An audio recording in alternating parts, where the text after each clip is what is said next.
you, Kevin, for such a beautiful introduction. Now, each year, the beloved community Yolanda Denise King Higher Ground Award is presented to an individual in the arts, entertainment, or sports arena who amplifies characteristics of the beloved community. It is an individual who chooses to take the higher ground in challenging and adversary times. Let's take a moment to learn more about this year's recipient. I heard really, really deep, beautiful, but tragic also stories from fans. It was very focused around mental health, and they were all in some way going through the same things. I was so compelled to help people. When we first started this organization, we didn't know exactly what it was going to be yet, but we had a mission. We decided our mission was to build a kinder and braver world, and that we were going to do research as well as look for resources that were going to help facilitate that dream.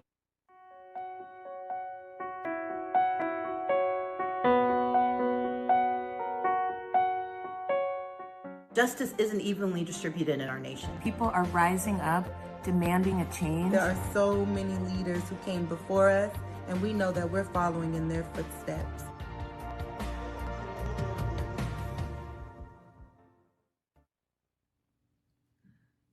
The 2021 Yolanda Denise King Higher Ground Award goes to Lady Gaga. In recognition of her commitment in uplifting humanity and amplifying the inclusive spirit that is the essence of the community this award represents. During the pandemic, she worked to ensure our healthcare workers were provided with protective equipment. And with the Born This Way Foundation, she organized the #BeKind campaign. She is also a relentless advocate for the LGBTQ plus community and for the children's mental health around the world. Lady Gaga inspires all of us to reach higher ground each and every day. It is my pleasure to present this award. Good evening, everybody. I'm incredibly grateful, humbled, and honored to be presented with one of this year's beloved community awards. Thank you so much to Miss Bernice King, the King Center, and thank you to everyone who is watching tonight. I stand before you with humility and solidarity in my heart, committed to a future where everyone is truly free. Community to me is the backbone of how we relate and live with each other as individuals. It is essential to a thriving, harmonious spirit. And in the spirit of Dr. Martin Luther King Jr., I know the beloved community requires, as he put it, quote, a qualitative change in our souls, as well as a quantitative change in our lives. I dedicate this award to Black, Brown, and Indigenous people, triumphant people whose resilience is the life force of every beloved community in this country. Black, Brown, and Indigenous people continue to thrive in the midst of systemic oppression, thrive with radical joy, unapologetically creating full and beautiful lives despite the systems of white supremacy that are intended to keep them from doing so. Thank you to the families, ancestors, healthcare providers, essential workers, activists, artists, writers, friends, confidants, educators, elected officials, caretakers, leaders, voters, and poll workers. I'm here because of you. This award is for you, and it is of you. It is impossible for me to find the words to express the reverence I feel in my heart. This is your award. The color of my own skin is not lost on me in this very racialized moment. I am aware that I am before you as Stephanie Germanato, my given name as Lady Gaga, a famous white woman with the power of a large platform. And my racial identity alone centers my whiteness while I'm still very much finding my place in creating Dr. King Jr.'s beloved community. My actions fueled by some of my own racialized mistakes and missteps. I dedicate this award to people of color, period. I would like to share a bit about my own racial identity. In sharing some of my own story, I hope to shed light on the necessary discomfort I feel as I change my own beliefs and behaviors about race and social justice. I believe the beloved community is possible when and if people who look like me, other white people, commit to something I call unlearning. In my core, I feel that I am you and you are me. We are each other. Honesty and kindness are values I live by every day, and it is with these values that I want white people to know that tonight, as I talk about unlearning, I am speaking to you. Black lives matter. Black life matters. Blackness matters. Black joy matters. White people, I believe that Black life represents the best of our nation, and as white people, I believe we have a responsibility to unlearn, to accept the honest truth about the history of our country, admit that white supremacy makes us unhealthy, and change our own behaviors to contribute to a world where freedom is real for everyone. White people, I believe we must right our wrongs without shame.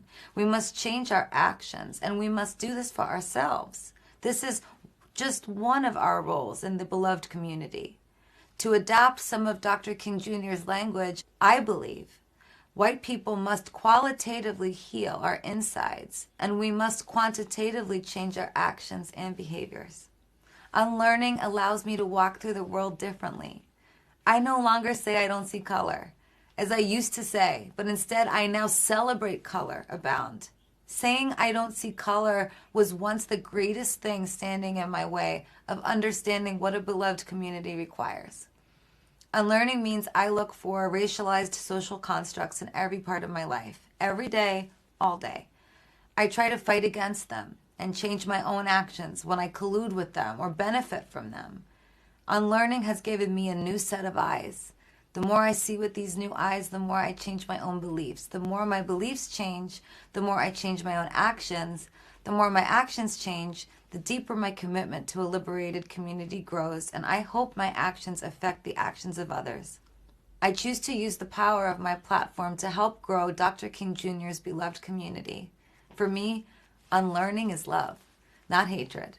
For me, unlearning is acceptance, not shame. For me, unlearning is the radical honoring of bitter truth, not avoidance of it. White people, I love us enough to say that I believe we need moral healing from holding centuries of unearned power. I want us to accept how we benefit from the systems of white supremacy in this country and then change our actions. I believe that Black, brown, and Indigenous life matters so much that we can never, ever passively stand by as the historical roots of oppression grow stronger. I have said it before, and I'll say what I believe again. Racism is our nature in this country. I love us enough to be honest about this, and I love all of us enough to say no more. I'm not the first person to say this. Systems of white supremacy were designed by humans. They are literally socially constructed, which means they can be dismantled by humans. I believe that one way freedom can be possible is when white people accept that systems of oppression serve us while literally taking the lives of people of color. I accept these systems in all their sinister realness. And I believe white people must take action to change ourselves. Simply by default, white people who look like me are taught that we are fine and everyone else, those other people, need fixing. I invite you to join me in unlearning this American narrative. I invite us to stop asking what is wrong with them and instead relentlessly ask what is wrong with us. My unlearning is a path to healing and love in its most honest, raw form. My unlearning is a necessary invitation that opens the door to real freedom in this country. This unlearning is a gift in my life. I'm truly honored to receive this award tonight. Thank you, Black, brown, and Indigenous people, all of you. Thank you for centuries of radical love, centuries of imagination, centuries of innovation, and centuries of extending grace. This award is for you. I'm still finding my place on this path to a beautiful tomorrow. I will be unlearning for the rest of my life. And I'm working to create a world where freedom is real, where liberation is no longer something we have to fight for, and our country is changed for the better. In the beloved community of our future, we, Black, brown, Indigenous, and white people, embrace our collective humanity. Let us use love, criticality, and empathy to pour water on the flames of hatred and division. Let us use honesty, radical acceptance, and measurable action so that freedom is truly possible. With an open, humble, and fearfully optimistic heart, I invite all of us, and especially white people, to join me on the path to a beloved community. I believe that justice can finally begin to be realized, at least in part, when and if folks who look like me commit to a lifetime of unlearning. I love you. Thank you so much.